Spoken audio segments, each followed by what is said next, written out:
How Bethesda doomed the future of Fallout. Yeah, what's new, I know. Ripping the band-aid off, Bethesda is ruining Fallout. By saying this, a lot of you just went, yeah, and the sky is blue, while a majority of He knows. others just went, what are you talking about? Have you seen the overall sales and recent Steam charts and recent popularity? I'm sorry. Recent Steam charts, the 90% discounts, the Fallout TV show that's full of tourists and is probably gonna keep ruining the Fallout franchise even more. Anyone who thinks these are positives is a tourist themselves. That's it. Okay? Bethesda's gonna look at all this new crowd of people who are saying, oh my god, ghouls are superhumans that are invulnerable to any damage unless the protagonist shoots them. That is so cool. And they're gonna be like, right, yeah, ghouls have been always like that if I think about it. Oh yeah, it's the magic serum that they drink. Bro, listen, the Fallout tourists are gonna be gone. I want to marry her and make babies with her. That is absolutely true at this point. He should be ditched in the landfill. Love you, man. I could also have babies with you. It is what it is. But Season 2 is probably not going to have tourists anymore. Season 2 is going to be an absolute disaster, most likely. I have gone into this into detail many times before, so I won't. But I am excited for Season 2, and it's happening pretty fast for the TV show. And for the game, as long as it's a Fallout game not by Bethesda, I'm kind of excited. If it's a Fallout game by Bethesda, I'm already digging its grave, because that's just the world we live in now. So to explain what I'm saying, I need to acknowledge that at one point in time, Bethesda saved Fallout. When the company Interplay/Black Isle that made the first two games went bankrupt, Bethesda took the IP under its wing and created Fallout 3, which was a lot of people's entry to the series. Then in 2015 it happened again on the Todd Howard's magnum opus, Fallout 3, by the way. PS4 and Xbox One with Fallout 4, bringing an entire new generation to something even more accessible than Fallout 3, which was even more accessible than Fallout 2. And then later you got to watch a bunch of fun videos about Fallout 76. And now in 2024, a new Fallout TV I love Fallout 76. It was the greatest disaster ever. Hey cheaters, we're gonna ban you, but if you tell us how you use the exploits and how you got there, we're gonna unban you. Oh cheaters, we're gonna unban you if you write and give us a detailed summary paragraph explanation on why cheating is bad. Pathetic. TV show has boosted up all the games and brought people who didn't even play video games to Fallout. Fallout in general is popular, but is now only so popular due to momentum. The momentum of a new show, but when that dust settled, what was revealed is now a big wasteland. Ironically, a wasteland to Fallout. So despite the big numbers and everyone playing the He knows, aware. games again, Bethesda is still ruining Fallout right now, in real time. Not because they made games that some people don't like, but even more cynical reasons. Greed, jealousy, entitlement, all behind the coddling of laziness, pride. I like this guy. He's gonna talk about Todd Howard hating New Vegas. I like him. And hypocrisy, defended by the veil of success, love, and validation. And if someone doesn't interfere soon, the IP will be consumed by the sands of the wasteland.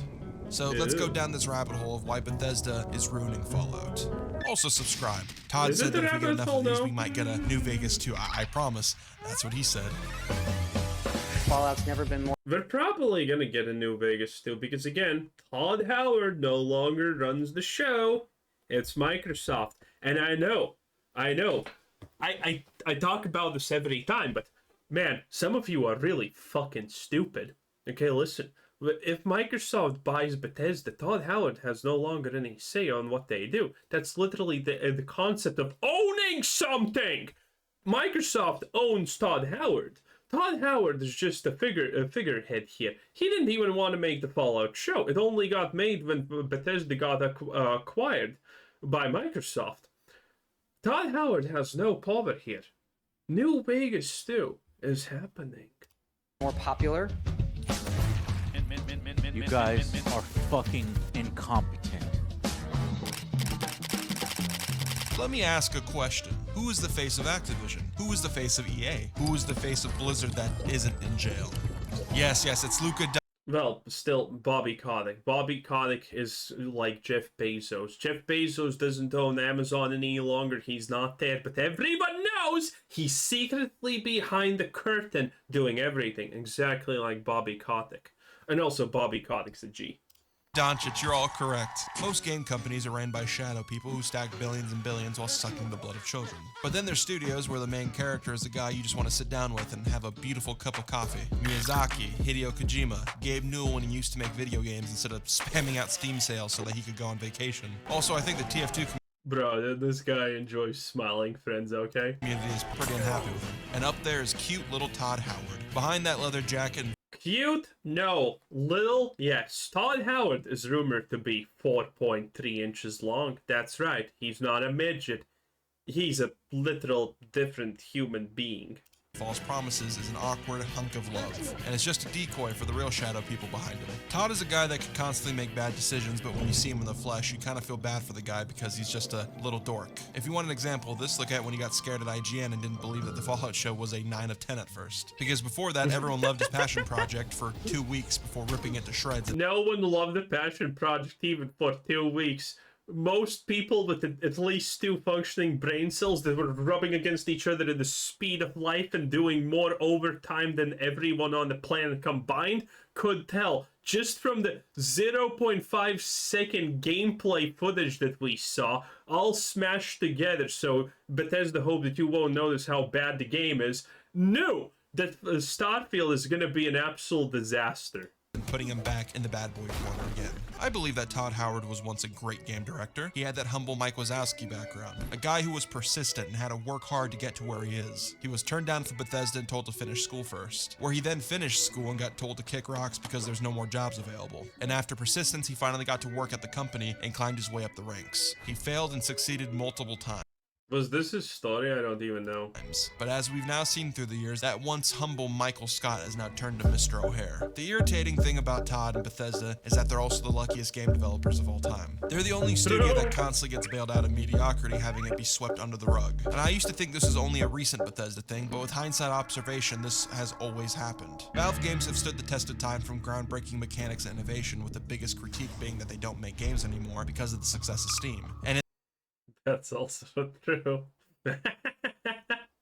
Dude, when Half-Life got an update before Team Fortress, what a time to be alive. in the case of TF2 recently, value monetization more than their current online games. But as we saw recently with a game like Half-Life Alyx, Valve still makes games when they want to innovate and push new technologies. Bethesda is not Valve. They are constantly being bested by other studios and have no competition, which has made them incredibly stubborn and borderline delusional. Bethesda in their prime was a hungry and driven game studio, wanting to make the best action-adventure games with some of those old RPG elements. Elder Scrolls was an original IP that was constantly evolving. Daggerfall, Morrowind, Oblivion, with Oblivion being a big step up from Morrowind. While Bethesda was going on this run, Interplay's role-playing games like Baldur's Gate and Fallout were collecting dust, since gaming was evolving, and Interplay saw no profitability making look-down in-depth RPG games. But then comes in a savior, Todd Howard, who likes the look of Fallout and the aesthetic of Fallout, and said by him himself, if this thing's just gonna collect dust, let me play with it.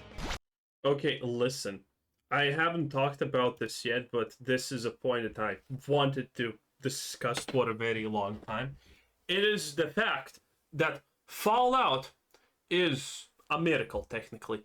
It is one of the most intriguing, best versatile, and, you know, I'm kind of a little bit over-exaggerating here, but it is all of these things in terms of what it provides, okay? Fallout is a unique, appealing setting that, yeah, there are other post-apocalyptic games and whatnot, but nothing really is Fallout. Fallout is its own thing. It's effectively like Destiny and Destiny 2. There's no competition for them because nothing really strikes the same way as those games do. And Fallout is in the same place. It is really hard to copy Fallout because only Fallout seems like Fallout. And Fallout, in the way that it is kind of super simple. Nukes go off, boom, boom, boom. Mutants, everything's a wasteland, and blah, blah, blah. There were vaults, no one cares, and off you go. Everyone understands this. It's super approachable. You need no prior knowledge. Unlike now that, for example, you watch an MCU movie and before the movie starts, you have a goddamn paragraph book of recommendations that you need to watch first. Otherwise, you're not going to understand what's actually happening in the movie. Okay? Fallout is at all levels just approachable and playable. The average person who has never seen Fallout can just look at it and be like, oh yeah, I understand what this is. It's quirky, unique, and whatnot. And that is such an absolutely juggernaut strength that Fallout has. With it. A bunch of the people who run the company knew the people at Interplay, and we pestered them like, are you guys using Fallout? They weren't doing anything with it. Keep this clip saved in the back of your brain because it's really funny with hindsight. I love those dear hearts. Fallout 3 is the Archduke assassination of Bethesda, being the first domino to what's wrong with them. Nah, Archduke Ferdinand. That's a reference most people are not gonna get. Now, but at the time this looked like the beginning of a money glitch. I like After this getting guy. the IP, Fallout 3 was made from the imagination of Bethesda, then quickly became the studio's most successful game ever. Gamers loved the exploration, the VAT system, and the gore. To the mainstream, it was the first ever post-apocalyptic game in the accessible format. It was a world that you could get distracted in for hours, that had this illusion of choice and scale. It wasn't intimidating or unappealing to the masses like the first two Fallout games, but there was objectively a lack of quality in its RPG elements. Fallout 1 and 2 are real RPG games, and that was the main appeal of Fallout before Bethesda took over, where then Fallout became a more linear RPG, more fascinated with exploration and action. So that created a vocal critique to Bethesda, which at the time was tossing a stone at the guy who ruled the world. Fallout had a monopoly on the RPG genre. When people weren't playing Halo 3 for multiplayer or Gears of War, they were playing Fallout 3 for their single-player itch. Not many knew the quality of a game like Fallout 2, so who cares if Fallout 3 is linear and poorly written? It's the only game I've played, and with no competition, Yeah, exactly. And this is one of the reasons why I think so many people overestimate Fallout 3 so greatly, because Fallout 3 was an introduction to almost a good universe at some point. Now, this is a joke when I say this, but what is the story of Fallout 3? I'm joking, but I'm half serious when I say this. What is the storyline of Fallout 3? Well, a bunch of factions that all want to turn on a water station fight over who gets to press the button to turn on the water filtration station. There you go. That's literally the story of Fallout 3, technically. Now, I know it's not exactly accurate, and each faction has their own goals, but it technically is, and you can't say it's not, which is funny. it's fun to use VATs and explore the wasteland. And people loved it. Bethesda was revered and Todd Howard was a new god. So Todd sat down God, I love Mr. Frog. and thought to himself, let's make Fallout 3, but in Elder Scrolls. And ZeniMax didn't like that. Fallout was a hit, so why go off the grid and make a game and have the IP collect dust? And luckily, there was people who wanted to make a Fallout game and had some experience with the IP. Originally, an expansion was going to get outsourced for Fallout 3 while Skyrim was being made, but Todd Howard convinced ZeniMax to make an entire new Fallout game, made by Obsidian Entertainment, which was a studio that had a lot of people that previously worked Which was Todd Howard's... Dude, Todd Howard still wakes up in the dead of night screaming in a cold sweat about remembering that Fallout New Vegas is still considered the best Fallout to this day. And that is his biggest shame. Your greatest IP, your greatest achievement in your life has been overshadowed by a small studio of nobodies.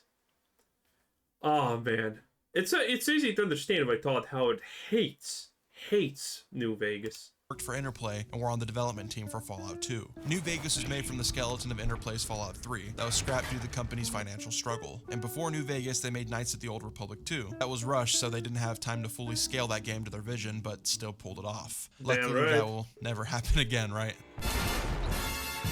Yippee-yay, there'll be no wedding bells for Behind the minds of Josh Sawyer, John Gonzalez, Chris Avallone, Fergus Urquhart, and many more came Fallout New Vegas, a game made for the in-between period of Skyrim, with an 18-month window. This game even existing is not only impressive, but also displays the massive problem with Bethesda. Obsidian's tight deadlines show that even under pressure, if you could write something good and really love what you're making, that everything else will fall into place. And the stuff that doesn't fall into place will be viewed forever with the lens of, what would this game be like if they had 3 years to make it? New Vegas is made with the consideration of Fallout 3. The developers even say that the Fallout 3 formula is why the mainstream enjoy Fallout. So instead of discarding Bethesda's format and game style, their goal was to improve everything from the third game and build upon it, with the limited time they had. Gunplay, customization, skill trees, roleplay, writing, Fallout New Vegas is a collaboration of Fallout 2 and 3, taking the care of fun and roleplay from Black Isle, and collaborating with the fun and wonder of Bethesda. New Vegas is a true gem that mastered the Fallout style, becoming the poster boy of what an RPG should be, and it wasn't even made to its full potential due to the crunch and tight deadline. There's so many video essays and breakdowns you could watch going over the incredible details of New Vegas, but even playing it for yourself and committing to it, you will quickly see that New Vegas is a game that has never been replicated again. Because instead of choosing to be pretty and shiny on the outside, they instead chose to be shiny and pretty on the inside, which is why Bethesda hates this game. That's so true. Oh god, please, please, please, do not talk about Moldova. I'm gonna literally lose my mind, okay? Where is she? Okay, here she... What? Thank God she's dead and Bethesda doesn't have to explain anything about her because nothing about her makes sense. Ah! God, I hate Bethesda. With the revisionism of the Fallout fanbase, some are attempting to rewrite history and gaslight the narrative around New Vegas. That Todd doesn't hate the game, that he actually loves the game, that all Fallouts are masterpieces in their own way. And while the idea of holding hands and singing Kumbaya around the fire is beautiful and brings a single tear to my eye, I live in a place called reality, where we don't always shed a single tear at every rainbow. Todd has recently praised New Vegas. It would make sense that after 14 years he would now praise the game in the spotlight, since he's using its identity as his new meat puppet to make people get excited after years of downplaying it. The creator... And by the way, this is the end result. Todd Howard is gonna make it so New Vegas doesn't exist anymore. But thankfully, if he makes this and there's the collapse of New Vegas, maybe New Vegas 2 is gonna be the restoration of New Vegas. And that would be cool. That would be cool. You're dealing with the aftermath of what happened to New Vegas and the surrounding thing. Everything is in chaos. Again, everything New Vegas just gets me diamonds, boys, not gonna lie. Years of downplaying it. The creator of New Vegas has stated, "I don't feel like it's healthy for me to be really invested in something I have no control over." This was after he was asked about Fallout New Vegas' role in the Fallout show. Also, the writer of New Vegas is not happy about certain decisions that have been made, and has been vocally critiquing the show as well. So to state that there's a two-way street of friendship and respect just makes no sense. Obsidian has been getting screwed over by Bethesda for a while. Because of the big crunch, New Vegas was insanely buggy at launch and had trouble running on that current generation's hardware. If only had an extra year like Starfield to patch bugs, because that was clearly the only problem that game had. So because of this rough launch, its critics' scores were affected, which put them 1 point below the required score to get their bonus. Yes, the bonus for the team. By the way, imagine your game is buggy, but still people like it. That just comes to show you how bugs don't always matter. Graphics don't always matter. That crunched this game in 18 months was in the hands of subjective reviewers that didn't get to meet the bonus requirement due to the rush launch that made it lower in scores. It's almost like the game was rigged from the start. So yeah, fuck that bonus. The game didn't get as high of scores as Fallout 3, but the noise and praise were higher than Fallout 3 for sure. The vast details and choice of New Vegas made Fallout 3 its bitch. A real RPG, a game where you could actually carve out your destiny, a game with real consequences and choices, while also... How many times have I replayed Fallout 3? None. I haven't even finished it. Not because it's necessarily a bad game, just because it's not that great. How many times have I played and finished Fallout New Vegas? Don't know. Many. Being a more in-depth, fun shooter. New Vegas quickly became the poster child for what a video game should be, and its humble roots even made it more beloved in history. What these guys did in 18 months, most people can't even do today with 4 years. I like Cyberpunk as well, but like... Wait, was that an implication that this absolute atrocity against mankind was made in 4 years? Bro, they worked for 9 or 10 years on Starfield. even do today with 4 years. I like Cyberpunk as well, but like, Jesus, imagine that budget and time in these guys' hands. With the success, there was a change in Todd. The little nerd who loved video games got angry. He got bitter. He stuck his neck out for this thing to be made. He originally wanted Interplay to share the IP so that Bethesda could have fun. Well, now he did the same thing back and got upstaged. Then after this, Todd released Skyrim, and it became the biggest game of all time. This shit is classic, I ain't even been out a week. The show is over, nigga, please stop harassing me. Skyrim was the peak of Bethesda's style. Skyrim scaled back even more from Fallout 3 in terms of roleplay and doubled down on the vision of being an action RPG. And in the result of that, Skyrim... True.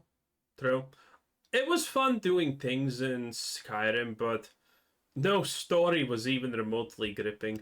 Was a huge success. It's weird looking at Skyrim from a modern viewpoint because while Skyrim truly changed gaming, Bethesda... My favorite part about Skyrim was Winterhold, because that place just allowed you to get more powerful. And that's it. Not because of the story, not because of the lore, not because of anything. It's just the prospect that you're gonna get more powerful. Also learned all the wrong lessons from its success. Skyrim is a really bad RPG, especially compared to KOTOR, KOTOR 2, New Vegas, but it was the spark of action-adventure games. At the time, Skyrim was a lot of people's first time ever really feeling like they were in a fantasy world that they could explore and be powerful in, similar to how people felt with Fallout 3. Nowadays, the combat is jank, the skill tree is overpowered, making you a god with no consequence, and yeah, the RPG is down to pick A or B side and eventually everything falls into place. But compared to Fallout 3, New Vegas, and even Red Dead 1 to an extent, it was magical, pretty, and huge. I quoted this from Joseph Anderson in my Starfield video, but Skyrim is a shallow puddle, but it's just so much fun to splash in. I look at Skyrim with cynicism now, because as good as Skyrim was, it's aged and everybody has done something better than that game since. Skyrim was way more successful and popular than Red Dead 1, but Rockstar ended up making Red Dead 2, which some say is the most immersive open world game of all time. That Dark Souls... Have not played it still. I should though, because again, when everyone just praises a game, you kind of should assume it's probably good if literally everyone over the years just keeps praising it. Game that came out in 2011, yeah, that studio made Elden Ring. The point is that there's been a lot of evolution in gaming since then, and while studios have been upping their A game, Bethesda has been on nothing but a downfall. After the success of Skyrim, Bethesda got an ego. Todd made the most successful game ever by doubling down on what people said he was doing wrong after the comparison of New Vegas and Fallout 3. So he was going to do what he did before again and trust his gut. He was going to bring that Skyrim mindset to Fallout again, scale back even more on that RPG element, and get even more... Oh no, Fallout 4. Fallout... It's still the second best Fallout game in my opinion, but Fallout 4 is just such a disappointment with the things that happen, kinda. Linear. They're gonna stay on the same engine, they're gonna do what others can't. They're gonna make a Bethesda game, because Bethesda games are something no one else can make but Bethesda. Yeah, this is literally the same idea as Blizzard Magic, until the point where the Blizzard Magic started backfiring, and now Blizzard is on a death spiral. Bethesda became secluded. Instead of spreading out and being charitable, giving people cracks at different visions under their IPs like they once did, they became a studio of doubling down on their independent visions. A huge complaint of New Vegas today is that it feels janky and old. And yeah, that's true. God willing, you will not leave this valley. It even felt old in 2010. And since New Vegas, Bethesda and Obsidian haven't collaborated, so Obsidian never got to make a more modern game, which also makes no sense.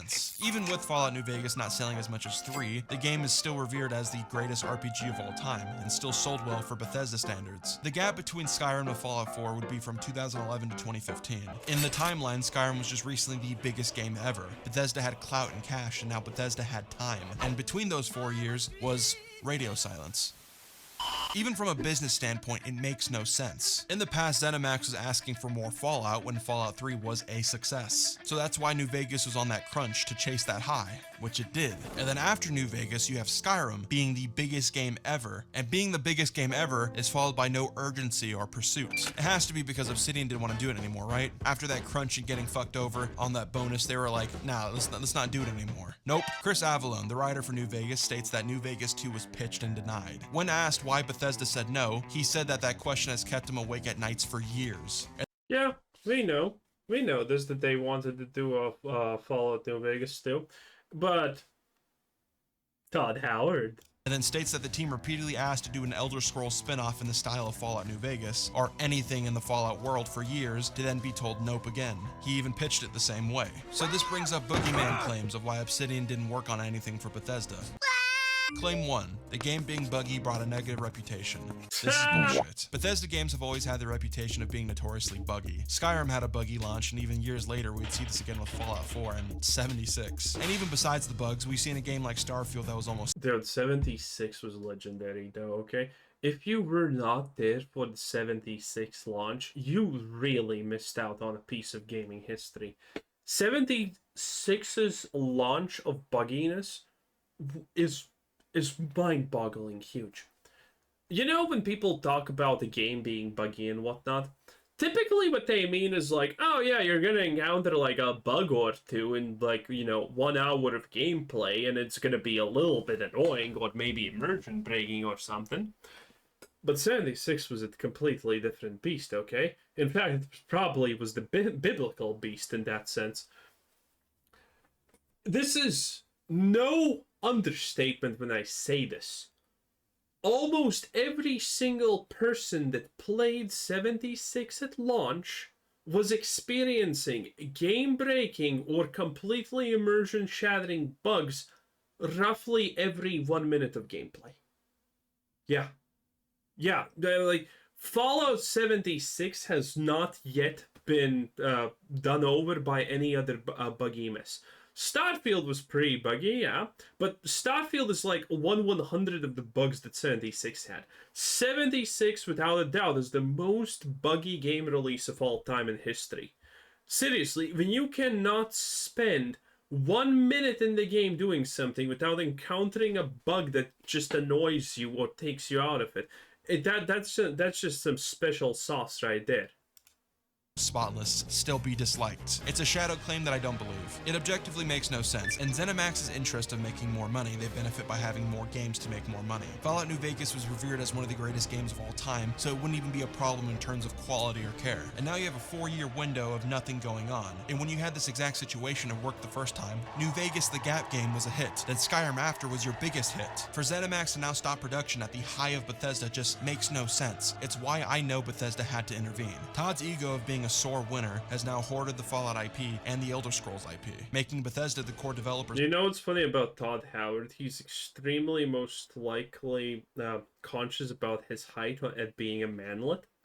And that's why you almost never see Todd Howard in full character. You never see him from top to bottom, because that's where you instantaneously, without even points of reference, understand and think, is he a midget? He must be a midget. Yeah. Man. Every time you see a reporter next to Todd Howard, it's like, oh my god, is that woman a giantess? Give me her contact details. No, she's actually a pretty short woman. It's just Todd Howard's that short. Of both from now on. I think Todd did this to avoid Obsidian making any more games. To avoid Obsidian making it Elder Scrolls New Vegas to their Skyrim, so it couldn't once again shit on their parade. But hey, if you're gonna be a goblin with your IPs, just don't mess it up. Fallout 4 was a mixed win. I brought this up in my Starfield video. Fallout 4 made it so that Fallout played more like a modern shooter that isn't from 2005. The gunplay was pretty ass compared to other games at the time, but it's still real gunplay. The world was fun to walk around, you're able to loot, craft, and explore. The plot was horrible, the world building was bad, and the RPG was the worst it's ever been. The launch was also buggy. Well, there were some good points in roleplay, honestly. Again, this is my favorite point in Fallout 4 as a roleplay thing. It's sadly one of the only points, but at least it is a point that I like to bring up because it is super cool. If you are the leader of the Minutemen, and then you're deciding, yeah, I'm gonna go Institute because, well, obviously you go to Institute. Are you stupid to not go for the Institute? my man, what are you doing with your life? Anyway, if you are the leader of the Minutemen, at the time that you join the Institute, and you are at a mission in a farmhouse, and you're looking to reclaim ex-Institute scientist because he's a real big gigabrain, you encounter a situation when you are there, and you're on the behalf of the Institute to retrieve this scientist, or well, maybe it was a Sint, I don't remember. There's Minutemen there. And typically, well, you're supposed to kill the Minutemen. But, considering you're their leader, you can just waltz up there with a bunch of sins by your side and tell them, I'm the leader, bitch. Okay, listen. if me and these synths, we have a thing going on here. You go away. And that's a great point, because the Minutemen are like, "What? Isn't that the Institute? That's a synth right there, what the fuck?" And you're like, yeah, but I'm the leader still. Piss off. That is a great moment. Sadly, that's pretty much the only great moment in the game. And everything releasing around it was way better. Once again, those assholes who made Dark Souls in 2011, yeah, they just made Bloodborne, you know, one of the greatest games of all time. Witcher 3 came out, also a really good game. But besides all this, Fallout 4 sold well. It was the best launch for Bethesda ever, actually. Yep. Overall, Skyrim is still on top on sales, but in that small release window, Fallout 4 skyrocketed off of anticipation alone. The last Fallout game was 5 years prior, not including New Vegas, 7. But this is when Todd was flying too close to the sun, because in doing so, it regressed a lot from even Skyrim, which already regressed from previous games. It was too linear and dumb, without care outside of cosplay. So once again, like Fallout 3, it was on paper a success, selling 13.5 million copies, being the most successful in the Fallout series. Fallout 76 was a colossal failure. The pride and lies of Todd catched up to him. He couldn't run from this one. Where New Vegas was a rush game made with love, Fallout 76 was a rush game made with greed. Like Elder Scrolls, instead of letting someone else try to upstage them again, they wanted to keep the IP alive via live service. They scanned people, made false promises, and years later try to rewrite history. Because if something doesn't work at Bethesda, it's never a swing and a miss, it's just that people don't get it yet. So after dropping the ball, what does Bethesda do? Do they finally give in, Nothing. stop hoarding the IPs, and work on their next game Starfield while a new Elder Scrolls or Fallout gets co-developed? Nope. They announced their next Elder Scrolls game in 2018, then they don't release their next game till 2023, and then they start working on that game from 2018 after their 2023 game. And guess what? That 2023 Yeah, it doesn't make a lot of sense now, does it? game is outdated. It's worse than RPG mechanics from Fallout 4, and also worse than Okay. Okay. A small list off the top of my head that's the problems that Starfield has. No roleplay mechanics, bad storyline, boring characters, bland characters. All your followers are exactly the same person, aka lawful good, and they don't deviate from anything. And the moment you do anything bad, they get pissy about you. Especially Sarah, who I still kind of like because she's hot and she's pretty much the only woman, honestly, in that game. Fast travel is annoying. Travel is bad. Space combat is non-existent and you should feel bad. Space combat is a completely different scaling mechanic from regular combat, which means if you're a god in regular combat, the space mechanic combat is still gonna absolutely destroy you because goddamn Bethesda logic. Okay? The storyline is absolutely boring. The storyline is bad. The storyline is predictable and boring. You have no role-play elements, honestly, to pick from the storyline. The Terramorphs, the natural predator, turns out to be a slow-moving thing with a big head that makes no sense how it can even kill the Terramorphs, considering the Terramorphs can just, lazily walk away from it because it's just that slow, but again makes absolutely no sense. The skill tree is bad. The skill tree is annoying to level up. It absolutely makes no sense. The skill trees are not impactful. Most skills absolutely do nothing. No one knows what the multipliers, multiplicative or additive, or what the hell is exactly happening there. There's like literally one melee weapon animation for attacking. There's literally 3 melee weapons in total. There are no interesting guns. Modding is stupid. You should not do modding because it feels bad. And that's just off the top of my head. And the list of problems in Starfield goes way more expansive than that. I didn't even mention loading screens. and gameplay. Bethesda games can be enjoyed by people. That's okay. They're dumbed down to be accessible. But because they're so dumbed down, it makes them not great games. So if their games are not amazing, why the fuck are they gatekeeping them so hard? From the time of Fallout 4 to Starfield, From Software released Bloodborne DLC, Dark Souls 3 DLC, a Dark Souls 1 remake, Sekiro, Elden Ring, DLCs to both of those. It's just Fallout 4 was so old and shit, and Starfield was old and shit. I know studios have a reputation of cracking the whip on developers, but at least after those cracks and brutality, you get a Red Dead Redemption 2, or a Halo 2, or even a New Vegas. Yeah, GTA 6 took forever, and it looks great and will most likely be amazing because Rockstar hasn't dropped the ball yet on their single-player campaigns. So they have the right to go ghost mode and have it be okay, because when they come back, you could trust it. Starfield is not a game that takes... GTA 6 is gonna push back American society 200 years. It's gonna be great. Takes 5 years to make, and that's being generous counting 76, that was made with tape and spit. 8 years to work on this piece of shit game? From Skyrim, it's been a downhill slope. Each game is getting worse, and now you want us to be happy that Elder Scrolls 6 is getting made on that same old-ass engine. Elder Scrolls 6 is 1, getting made on the same engine. 2, it's getting made by the same people who are making Starfield. 3, the lead writer who made the slop of a main story for Starfield is making the Elder Scrolls 6 slop of a story. And currently there's rumors that Elder Scrolls 6 is going to be in Hammerfell, which, hey, at least they can put in a bunch of diversity that no one asked for or doesn't like without actually being technically lore-breaking, so I guess that's slightly a bonus. But other than that, it's all downhill. Starfield's disaster literally broke people out of the fairy tale loop, and now a lot of people are looking at Elder Scrolls 6 and saying, I'm actually not looking forward to this any longer, considering how absolutely atrocious Starfield was. That's one hell of a statement. With a little bit of polish that still has the NPCs being dead on the inside. I have a video about Starfield, but Bethesda doesn't make good enough games to be this greedy. In 2021, Microsoft bought ZeniMax Media, so they own Bethesda as a publisher even though Bethesda operates as its own studio. The purchase was for $7.5 billion. Now Bethesda is owned by Microsoft. Starfield is a bomb. Your next Elder Scrolls game isn't going to be out for like another 5 years, so what the hell is happening with Fallout?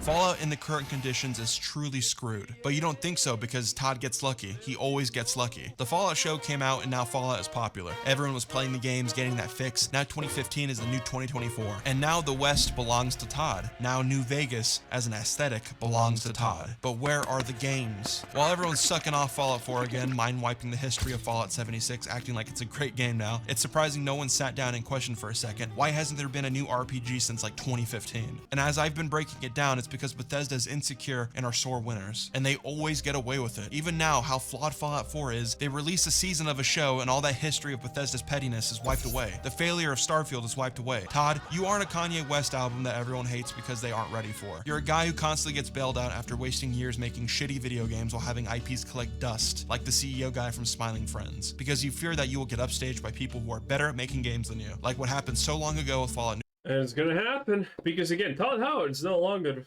pulling the strings. Todd Howard was fundamentally against the Fallout TV series, but then came in Microsoft and did it, because Todd Howard has no say. New Vegas. The Fallout hype is now dead, and you aren't getting an Elder Scrolls game for 5 years. Then after that, they're gonna have to make a new engine because no way you could get away with it again. Hell, they might be doing that now, and Elder Scrolls 6 might take like 7 years. Then after that, you're gonna have to wait for another Fallout game, which is gonna be like another 5 years. So eyeballing it, it's gonna take 12 years to get the next entry to Fallout, which will probably not be good because the head of this Bethesda ship is... Wait, that's not true. This is actually incorrect.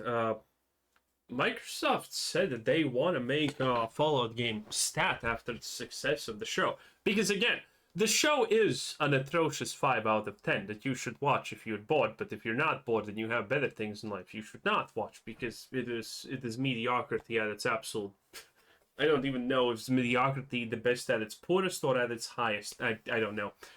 But Microsoft wants to push out a Fallout game currently. That is pretty known, I kind of feel like. And Microsoft does not care if Bethesda doesn't make it. Again, Todd Howard is currently just the figurehead because, well, Bethesda is synonymous with Todd Howard. When someone says Bethesda, what do you instantaneously think of? Exactly. This midget right here. When you say Todd Howard, what do you instantaneously think of? Exactly. This midget right here, but Bethesda. So I'm pretty sure some other studio is going to get to make a Fallout game at some point, pretty soonish, because they want to capitalize off the success of the show, because the success of the show was really unprecedented. Like, it probably broke expectations of how many people watched it and blah, blah, blah, at least by 100-fold, honestly. Stubborn, egotistical, and lives off of doubling down on critiques against him to prove a point. While every other studio around him is doing better stuff, while this guy only relies on getting bailed out by fan revisionism. Even CD Projekt Red, after a crash and burn, still made a fun action-adventure game that also has bad art. True, But now it's gonna go downhill because CDPR is absolutely woke. RPG. While Bethesda were making Starfield, though still has loading screens, dead planets, and outdated combat, while doubling down and arguing that people were wrong in Steam reviews. You may need to upgrade your PC. Dude, the Steam reviews were absolutely great. Hey, I don't like this game. It's boring. Well, have you tried playing it in the right way, idiot? Oh, man. For this game, but it's got a lot of great stuff going on in it, and the fans are responding awesome. From 2015 to now, you could have had 2 4-year developed Fallout games on the same old-ass Fallout 4 engine and having them be hits, because if New Vegas proved anything from 3, you can have both action, fun, and good stories. You don't only have to do one. And if something is great enough in concept, people will brush off its package. Bethesda is truly a gaming cancer. These are not the same guys who made Skyrim, and the only reason people like Fallout 4 is because nothing else has been released on that same engine besides an MMO to compare it to. Microsoft, you have proven to be a spineless, money-hungry company, so wake the fuck up. People like Fallout. New Vegas as an in-between game was a success. I know they own Obsidian. It doesn't even have to be them. You can make a new team and rehire the competent people that were left to rot by Bethesda and make a new game. By doing that, people get a new game and you get money. Bethesda does not make good enough games to be such entitled pricks about their IPs, especially for one they didn't originally create, which is Fallout. Fallout 3 was made because it was people wanting to put a spin on something they enjoyed. And Bethesda gave the same gratitude back. And then when Obsidian did it better, they got insecure and wanted to prove that they make better video games. And I'm not True. I guess this is the conclusion. Anyway, that was amazing. I absolutely like this guy. Oh, that's just the Patreon. Anyway, Dr. Skipper, 10 out of 10. 10 out of 10. Exactly on point. Exactly what I think about this situation, by the way. Pretty much. Anyway, bye-bye.